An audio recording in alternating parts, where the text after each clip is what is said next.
This is the Movieman coming to you with yet another at-a-theater reaction, or should I say, parking lot playback, yes. This time for the film A Real Pain, written, directed, produced, and starring Jesse Eisenberg, and also starring Kieran, Culkin, Jennifer Grey, Will Sharpe, and Kurt Egyiawan, among others.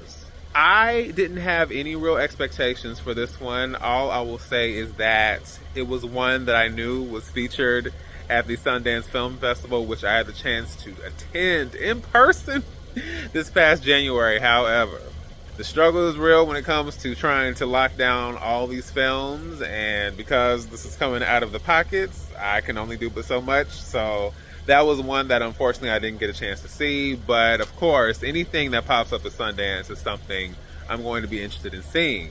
So with that being said, knowing that this is not Jesse Eisenberg's directorial debut, that was actually When You Finish Saving the World back in 2022. That was his feature directorial debut, and it also premiered at Sundance, much like this film. And you all already know, or if you don't know, I'm telling you now that I am already here, always here for the independent, art house, grassroots even.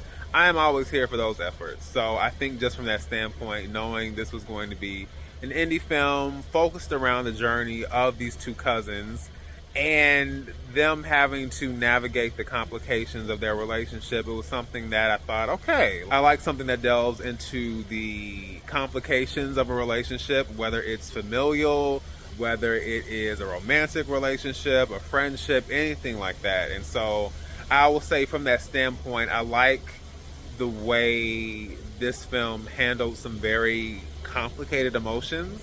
And I will say that there was a lot I found relatable here, even when it comes to Jesse Eisenberg's character and having someone who in your life represents or is the antithesis to everything that you are. And I mean that just from the standpoint of having someone who lights up a room as soon as they come in, and and is so charismatic and draws people in, and people just flock to them and they're the life of the party. And then you have other people where it's just like, oh, hi, oh, are you here? Are you with this group? Oh, and it's just like, oh. Anybody seen Chicago? Mr. Cellophane? Listen, it's a tough song, but I'm going to be honest, that is a song I related to for a really long time. Mr. Cellophane should have been my name. You can look right through me, walk right by me, and never know that I'm there. And I appreciated that element being showcased in this story, and just understanding how the very distinct differences in familial relationships, especially as cousins. I even relate to the fact that when I was very, very young, my cousins and I had a very specific type of relationship. We were always around each other. We all lived in the Midwest, in the same city. This was like back in Indiana in the Illinois days, and things changed, and some of us moved and we lost family members, and there were a lot of things that happened to kind of disrupt the dynamic. And so it's not that the love that we have is somehow non-existent. It's just simply that life and the dynamics of life change the way that we relate to each other now. So it's not fractured, but it's just not what it was. And I think sometimes that's just the reality of life that we find difficult to contend with. And I appreciated how this film was willing to do that.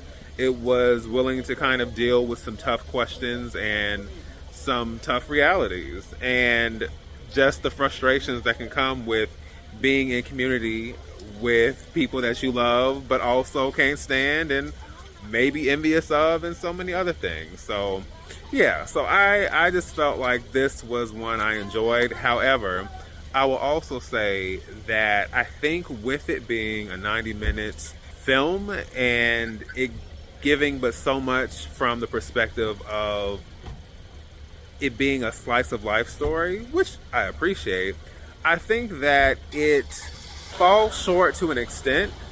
I felt like there was a lot more I wanted to learn about the characters, and that didn't necessarily happen. I just felt like there was more that I wanted them to say, there was more that I wanted them to deal with, and contend with, and that's not quite what happened.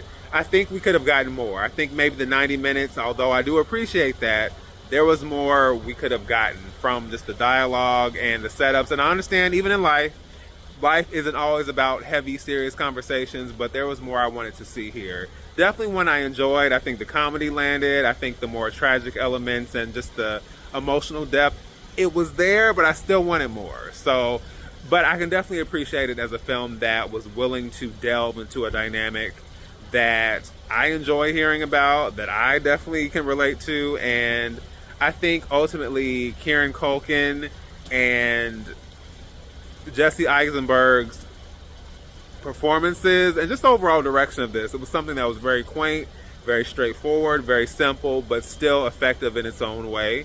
Again, not quite to the level that I thought it was going to hit, especially emotionally, but it still had something to say, and I was glad that this film was willing to address that in such a clear-cut manner. I would also say it was really cool being able to see the supporting cast. I assumed it was just going to be about our main two characters here, but it wasn't. We had Will Sharpe, who I am very familiar with from the most recent season of The White Lotus, and yes, I'm excited for season 3. I just said that in another review, and I just saw the teaser. I am so ready, so ready, so ready, so ready. But yes, I'm familiar with Will Sharpe. I thought he was great. Jennifer Grey, who we all know for Dirty Dancing, and plenty of other actors. I just thought they did a great job really holding up the rear and providing a really solid supporting cast. I actually wanted to see more of them as well, and I thought they really, as a supporting cast, obviously, they did a really great job providing this core group that comes together and is going through this tour. And speaking of said tour, the fact that we get to see Poland. I am a traveler. I have the wanderlust. I have a bad case of it all the time. And I do have to say, seeing Poland and seeing these snapshots into history, especially from the Jewish perspective and how it delves into that, and how there's like these moments where they're referencing a history that no longer exists but is still very present. I thought that was very powerful. And so, yeah, so this film definitely has more to say than you would think as far as the simplicity of the relationship between the two family members. But ultimately, in the end, it definitely was something that I enjoyed and appreciated. Could have gone further, could I have gotten a little bit more? Yes. But ultimately, for Jesse Eisenberg as a director and the effort that he made here, I absolutely appreciate it. And I would say this is probably one worth watching, maybe not running out to the theater to go and see it, but I think this is one that definitely has a lot of heart, a lot of charm, and the right amount of wit as well. So I am definitely glad, as someone who loves to support independent cinema and cinema in general, I'm absolutely happy and glad I could come out and check this one out. So, once again, this is D, Movieman, signing off, and I'll see you at the movies.